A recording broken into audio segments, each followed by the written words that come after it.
მოგესალმებით, თქვენ უყურებთ ტელეკომპანია ახალს და გადაცემა 20 წუთი. დღეს 20 წუთის სტუმარი არის ოლიკო ცისკარიშვილი, რომელიც არის ჩემი გამომცემლობის ხელმძღვანელი. ოლიკო, ძალიან დიდი მადლობა, რომ ხარ ჩვენთან. ყველა ადამიანი სანამ რაღაც თანამდებობას მივაღწევთ, თუ სხვადასხვა ორგანიზაციის წევრი გავხდებით, ვართ ჩვეულებრივი მოქალაქეები. და ჩემი აზრით, იყო ჩვეულებრივი აქტიური მოქალაქე, ეს არის ძალიან დიდი სტატუსი. შენ ხარ ის ადამიანი, რომელიც ძალიან აქტიური ხარ სოციალურ ქსელში და დღეს ჩვენ ვცხოვრობთ ფაქტიურად სოციალურ ქსელში და ის ფრაზა ჩიტებს ფრენა არ ავიწყდებათ და ფოტოები, რომელიც ალბათ ყველა სოციალური ქსელის მომხმარებლისთვის არის ძალიან დასამახსოვრებელი. საიდან წამოვიდა ეს შენი ფოტოები და რატო? მოგესალმები ქეთი, მივესალმები თქვენს მაყურებელს, ძალიან დიდი მადლობა მოწვევისთვის და რატომ ჩიტეს ფრენა არ ავიწყდებათ? იმიტომ რომ ეს ფრაზა წამოვიდა, პატარა კლიპი გააკეთეს იმ ბიჭებმა, რომლებიც ახლა უკანონო ციხეში არიან და იქ ეს კლიპი მთავრდება ესე, რომ ჩიტეს ფრენა არ ავიწყდებათ და მივხვდი, რომ ეს ჩემი პროტესტი, შინაგანი პროტესტი, რაც მაქვს ახლა მიმდინარე მოვლენებისადმი, ამით უნდა გავამეხატა და ყოველ დღე ვიღებ ჩიტებს და ვდებ Facebook-ზე და ვაწერ ჩიტეს ფრენა არ ავიწყდებათ. ფოტოსურათი ეს არის შეჩერებული წამი, მარადიული წამი. მე ვიცი, რომ სულ ახლახან შენ ძალიან კარგი წიგნი გამოუშვი ფოტოგრაფიაზე. რა არის ფოტოგრაფია შენთვის? ეს არის ჰობი თუ ეს არის შენი სულიერი მოთხოვნილება? ეს არის ჩემი დამოკიდებულება. კი, გამოვეცი, ესე ქვია პროფესია ფოტოგრაფი.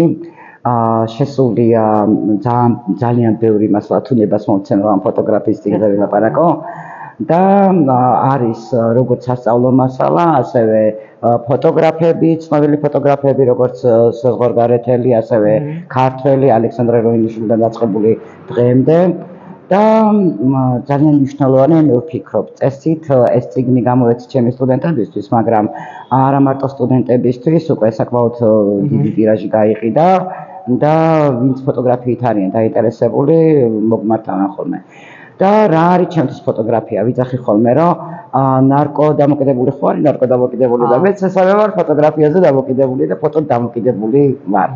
ანუ ხო, ჩემი სულიერი მდგომარეობაა და ვამბობ ხოლმე ოჯახში ჩემი ფსოვნები, რომ იმ დღეს, როდესაც მე ფოტოს არ გადავიღებ, თუნდაც ელემენტარულს, თუნდაც სოციალურ ქსელში თუ არ დავდებ, ჩათვალეთ, რომ მკვდარი ვარ იმ დღეს, ძალიან ღრმა დეპრესია მაქვს, ან რაღაც საშინელება ხდება. თუ კი გარეთ საშინელება ხდება, ცუდი ამინდია, წვიმს და ასე შემდეგ, ყველა რო სახლში შეყუჟულია, მე გავდივარ ხოლმე საწვიმარს მოვისხავ და გავდივარ და ვიღებ ამ ბოლო დროს წვიმის წვეთებს ვიღებ ხოლმე და ყველა რა ვიცი, ახთოვანებულია ხოლმე სოციალურ ქსელში. შენი პერსონალური ფოტოგამოფენა რო გააკეთო? პერსონალური ფოტოგამოფენა ძალიან ძვირი ღირს, ამიტომ არ მიფიქრია. თუმცა გამოფენები მქონდა ხოლმე, ოღონდ ერთობლივი გამოფენები, მათ შორის საზღვარგარეთაც. ადრე ვამბობდი ხოლმე, რომ აი მაშინ როცა ევროპაში არ იყო იოლი გასვლა, გამოსვლა, მაშინ ერთ-ერთმა ჩემმა ფოტომ გაიმარჯვა და იმ ფოტომ მე 6 ქვეყანაში იმოგზაურა. მე მქონდა ეკოფაქტი ბლოგი, სადაც წერდი და ვიღებდი ტურიზმის განვითარებისთვის, ახლა რომ ძალიან მოდაშია ეს ტურიზმის განვითარება, ერთ-ერთი პირველი ვიყავი, ვინც დაიწყო ტურიზმზე წერა და ტურიზმის მნიშვნელობაზე საქართველოში. და მახსენდება ახლა იგივე მარტვილის კანიონები, რომელიც წაიღეს საზღვარგარეთ და საერთაშორისო გამოფენებში მონაწილეობდა და მერე დაიწყო მარტვილის კანიონის ათვისება როგორც ტურისტული ობიექტის. და ასევე თუშეთზეც მინდა თქვა, იგივე თუშეთის ფოტოებმა ძალიან ბევრი მოგზაურეს. იყო ერთი ესეთი ადამიანი, ზაზა, თუშეთის დაცული ტერიტორიების ხელმძღვანელი იყო, მეგობრობდით და კოვიდის დროს გარდაიცვალა სამწუხაროდ და გარდაცვალებამდე რამდენიმე ხნით ადრე მომწერა, რომ რაღაც აღარ წერ თუშეთზეო და მეთქი ახლა ყველა წერს და როცა საჭირო იყო და პირველი როცა იყო საჭირო რომ მეწერა, მაშინ წერდი და ვიღებდი. და სულ გული მწყდება, რომ ვეღარ ავდივარ ახლა თუშეთში, თუნდაც ზაზას ხსოვნის გამო. ეს ეკოფაქტი, რომელზეც ახლა შენ მოგუყევი არა მხოლოდ ფოტოების, არამედ არის ბლოგი, სადაც აი ვინ წერს, ვინ ხელმძღვანელობს და რა მიზანი აქვს. ეკოფაქტი რაღაცა უფრო გლობალურია, რომელმაც ძალიან დიდი საქმე უნდა გააკეთოს, მაგრამ ჩვენს ქვეყანაში დღეს იყო თუნდაც ჟურნალისტი, იყო თუნდაც ბლოგერი, ძალიან რთულია, იმიტომ რომ პროფესია, რომელიც შენ ადრე ქონდა ჟურნალისტის პროფესია, დაკარგა თავისი პირვანდელი ფუნქცია. დღეს ყველა, ვისაც ტელეფონი აქვს, ფაქტიურად კორესპონდენტი და ჟურნალისტია. აი ამ ეკოფაქტზე რა ხდება, რა მასალები შუქდება და ვინ არიან ის ადამიანები, რომლებიც ამ ყველაფერში გეხმარებიან?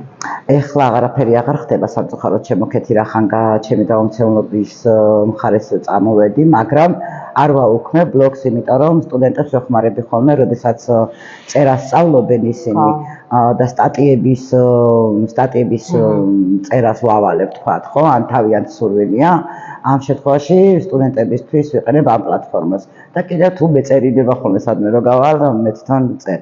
თავიდანვე 15 წელი თუ 16 წელი შესრულდა წელს მაისში, 22 მაისში შეუსრულდა 16 წელი.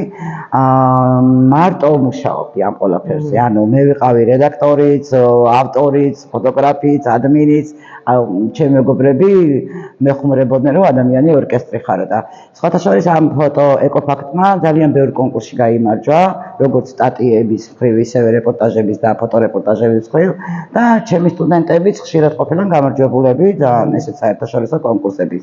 და ძალიან მიამაყებიან ეს ბავშვები, რომლებიც მოყვებიან, ანუ ძალიან კარგი ბავშვები არიან და ვერ ვიტყვი რომ ახლა 30 კაცთან 30-ვე გადასარავია, მაგრამ 2 რო იქნება იმ 30-დან, ესეც საკმარისია, მე ვფიქრობ და ახლა წამყვანი ჟურნალისტები, ვისაც ხედავთ ხოლმე, სულ მიამაყება რომ ეს ჩემი ბავშვები არიან, ჩემი გაზრდილი გოგო ბიჭები არიან.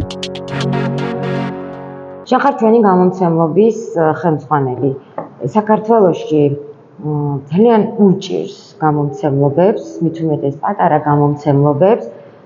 უჭირთ ქართულ ავტორებს, რომლებიც წიგნებს ბეჭდავენ, შემდეგ რეალიზაციას ვერ ახდენენ. აი, რას გვეტყვი, როგორ მიდის აი ეს პროცესი, როდესაც შენთან მოდის ავტორი და იწყებს წიგნის გამოცემას. ეს ყველაფერი ფინანსებთან არის დაკავშირებული, ხო? და ძალიან რთულია. მოკლედ, ჩემი გამომცემლობის გაკეთება იმიტომ გადავწყვიტე, რომ სხვა გამომცემლებებთან თანამშრომლობდი და მივხვდი, რომ ყველაფერი შემიძლია და რატომაც არა, მოდი მე გავაკეთებ. ანუ მე ვთარგმნი იგივე ოშოებს წეგან ვლაპარაკობდით მე და თქვენ, მე-15 ოშო ვთარგმნე, გამოვიდა ახლა მდოგვის მარცვალი, იმიტომ თარგმნე მდოგვის მარცვალი, რომ ძალიან ხშირად წერდნენ, რომ ადრე კი აქვს ვიღაცას ნათარგმნი, მაგრამ წერდნენ, რომ თქვენი ნათარგმნი გვინდა, ანუ მკითხველს აინტერესებს და მკითხველი დაინტერესებულია, ხო? და მოსწონთ ეს ჩემი ნათარგმნები. და თავს ვიკავებდი თავიდან, იმიტომ რომ ფიქრობდი, რომ არაკოლეგიალური იყო, მაგრამ მე დამარცხული სხვადასხვა ადამიანებმა, რომ ხო არის ერთის ნათარგმნი, მეორესაც შეიძლება იყოს, რატომაც არა.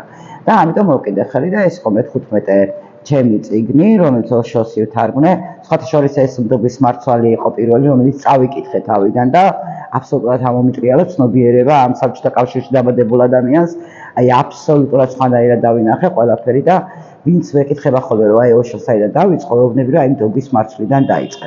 კითხვა სხვა რაღაცაში მდგომარეობდა, მაგრამ დაუბრუნდები ახლა ამ კითხვას. კი, ძალიან რთულია გამომცემლობა, მაგრამ ვიფიქრე რომ აუცილებლად უნდა გავაკეთო, იმიტომ რომ მე უნდა დავეხმარო ავტორებს. იმიტომ რომ ავტორები, როგორც უყურებდი, ძალიან ცოტა ჰონორარს იღებენ. ავტორებს იგივე პროზაში, იგივე პოეზიაში, პოეზია ხო საერთოდ აღარ იყიდება, ანუ პოეზიაშიც და ნებისმიერ სფეროში. ავტორებს აქვთ აი მინიმალური ანაზღაურებები და მე ვფიქრე რომ მოდი ამ თანხებს ცოტა გავზრდი, პროცენტულ მაჩვენებლებს გავზრდი და ამით მაინც დავეხმარები იმით რომ მოუწყო პრეზენტაციებს, ამ ძირითადად პრეზენტაციებზე იყიდება ხოლმე წიგნები, როგორც დავაკვირდი ამ ჩემი 5-6 წლის განმავლობაში, რასაც უყურებ და ვიფიქრე რომ კარგი იქნებოდა ავტორებს დავეხმარო. ძალიან ბევრი ავტორი მომართავს ზეგანაც რომ ამოდიოდი კიბეებზე ერთმა დამირეკა და ალბათ შეუთანხმდები 3 საათის შემდეგ თხოვე რომ დაერეკა და ვცდილობ რომ მათ ის თანხები რაც ჩადეს ამ წიგნში ის თანხები ამოიღონ მინიმალური მაინც იმიტომ რომ კატასტროფული ფასებია როგორც სტამბაში ასევე რედაქტირება კორექტირება და კაბადონება და ანუ აი ამაში ვეხმარებით რომ თუ კი ავტორი მხოლოდ სტამბის ფულს მე არა მაქვს ფული იმდენად მდიდარი არა ვარ რომ რაღაცა მთლიან დავაფინანსო კი მქონია ეგეთი რაღაცები 2-3 წიგნი დავაფინანსე მაგრამ ის რომ მთლიანად ყველა ავტორებს დავაფინანსო ეგეთი რაღაცა არ შემიძლია ამიტომ ესეთ პირობებსაც თავაზობ რომ აი სტამბის ხარჯი თუ დაფარავ დანარჩენს ჩვენ გავაკეთებ და თუ გაიყიდება ნუ კარგი იქნება თუ არა და ნუ ისიც რისკავს ჩვენ რისკავთ ხო მაგრამ ყველა ვარიანტში ნუ ეს არის ჩემი ცდელობა რომ დავეხმარო ავტორებს რაც შეეხება ახლა დამახსენდა რომ 1-2 ადამიანმა მითხრა რომ დიდი გამოცემლობები ცდილობენ შენ ჩაძირვასო და გამეცინა 2-3 დღე ვიფიქრე და კი მესმის რომ მათთვის არის ეს კომერციული საქმიანობა მაგრამ შენში დაინახეს კონკურენტი ალბათ აი ხო მადლობა რომ კონკურენტი დაინახეს ესე იგი ძალიან ძლიერი წყობილ ვარ და უფრო მეტი თავდაჯერებულობა მომემატა იმიტომ რომ 2 დღის განმავლობაში რო ვიფიქრე მე მივხვდი რომ როგორ უნდა ჩამცირონ ან მე ვაკეთებ ყველაფერს ძალიან ხშირად ფიქრობ მინახავს დაუშვათ წიგნის გამოფენაზე ან აქციების დროს როდესაც გამომცემლობები აქციებს ანონსებენ აი ახლა ბოლოსაც ქონდა სულაკაურის ბიბლუს გამოფენები ანუ ქართველი ავტორების წიგნებთან არავინ არ დგას და ყველანი დგანან უცხოელი ავტორების წიგნებთან ჩემი აზრით რატომ არ ეყიდება ქართველი ავტორის წიგნი მე არ მაქვს ახლა ყველაზე საუბარი მე ვიცი რამდენიმე თანამედროვე ქართველი ავტორი რომლის წიგნები ძალიან კარგად იყიდება და მოთხოვნადია ახალგაზრდა თაობაში მაგრამ მასიურად მაინც უცხოელი ავტორების წიგნები იყიდება და ქართულის არა აი ისევე როგორც დავუშვათ რატომ არ შეგვიძლია ჩვენ ქართველებს გქონდეს რაიმე თუნდაც წიგნი რომელიც იქნება ბესტსელერი აი როგორც ჰარი პოტერი დავუშვათ არ გვყავს ჩვენ ასეთი წერლები არ არის ასეთი წიგნები გამოცემული თუ აკლია წიგნებს და ავტორებს პოპულარიზაცია აკლია პირველ რიგში იმიტომ რომ რასაც ახლა მე ვუყურებ ჩემ გამოცემლობიდან მე მყავს ძალიან კარგი ავტორები ქართველი ავტორები იგივე ლექსო აიკიძე ამ სტოვარია ძალიან მაგარი წიგნია დავით ხარატიშვილის სიცოცხლის ამბავი და გული ფარად არის უძალიანეს მაგრესი და ეხლა ვამუშავებ წიგნს არ ვიცნობ ამ ადამიანს პირადად ეხლა ჩემ პირდა რომ ფესტივალზე მოვა და გამიცნო სანდრო რომ გამოგზავნა წიგნი და წავიკითხე აი შოკში ვარ ისეთი მაგარია რა ლექსო მეტრეველი თუ გინდა სათვალთაგვარსაც გეტყვი ანუ ძალიან მაგარი ავტორები ყავს წესით მაგრამ მე ვფიქრობ რომ დიდი გამოცემლობები ნიშას დებენ უცხოელ ავტორებზე ანუ იმიტომ რომ ისინი უფრო პოპულარულები არიან და რეკლამა ნაკლებად ჭირდებათ მართალი გითხრათ ეხლა ოშო იმდენად პოპულარულია მე არ მჭირდება ოშოს დარეკლამება თვითონ იყიდება ანუ მაგრამ უცნობ ავტორებს და ახალ ავტორებს უნდა ძალიან დიდი რეკლამა ამიტომ თქვი რომ პოპულარიზაცია აუცილებელია იგივე პრეზენტაციებიდან დაწყებული და თუ კი მედიაც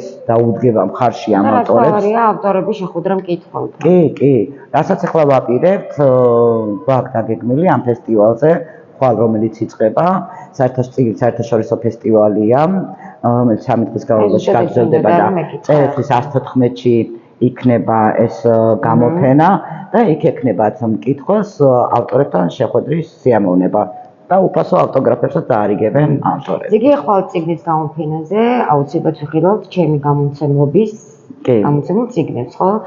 რომელი საათიდან იწყება ეს ფესტივალი წიგნის და როგორ ფიქრობ, ასეთი ფესტივალები ხშირად უნდა ტარდებოდეს, უფრო ხშირად თუ არა? რა თქმა უნდა, ხშირად უნდა ტარდებოდეს. ანუ 11-დან საღამოს 8 საათამდეა, პარასკევის შაბათი კვირა. 3 დღიანია, დიახ. ერთი დღე ამოვაგდეთ, იმიტომ რომ წინა წლებმა გვაჩვენეს, რომ ხუთშაბათობით ფაქტობრივად არავინ არ დადის და მკითხველი მოდის მხოლოდ პარასკევის შაბათი კვირას და გამგეობა მიიღო ეს გადაწყვეტილება, რომ 3 დღიანამდე შეემცირებინათ და მე ვფიქრობ, რომ კი ხშირად უნდა იყოს ესეთი ფესტივალები და უმთავრესად რეგიონებში თუ გაავლენ გამომცემლები, ძალიან კარგი იქნება, იმიტომ რომ ხშირ შემთხვევაში, როცა ფესტივალები ტარდება, გამომცემლებს გამოაქვთ 50%-იანი ფასდაკლებით. ანუ ფასნამატს აკეთებენ მაღაზიები და ამ ფასნამატის გარეშე ყიდიან წიგნებს. და თუ კი გამომცემლობები ჩავლენ რეგიონებში და მკითხველთან უშუალოდ მივლენ და თან მკითხველთან ავტორის თუ მივა, ეს ძალიან კარგი იქნება. და ბოლოს შენი როგორც ერთი ჩვეულებრივი რიგითი თავისუფალი მოქალაქის სათქმელი. რა არის დღეს ის ძირითადი, რაც გინდა რომ თქვა? მე ჩემს სამშობლოს გაუმარჯოს და მოუკიდებელ საქართველოს გაუმარჯოს ეს მტკივა ყოველ დღე ფაქტობრივად, იმიტომ რომ არ ვიცი, საით მივექანებით. ანუ მით უმეტეს ამ სოციალურ ქსელებში რო შედიხარ, პირდაპირ ის არის დეპრესიის და ძალადობის და რა ვიცი, ესეთი პლატფორმა ხდება და ჩემი სათქმელი ის არის, რომ გაუმარჯოს დამოუკიდებელ საქართველოს. ძალიან კარგი, მადლობა ოლიკო.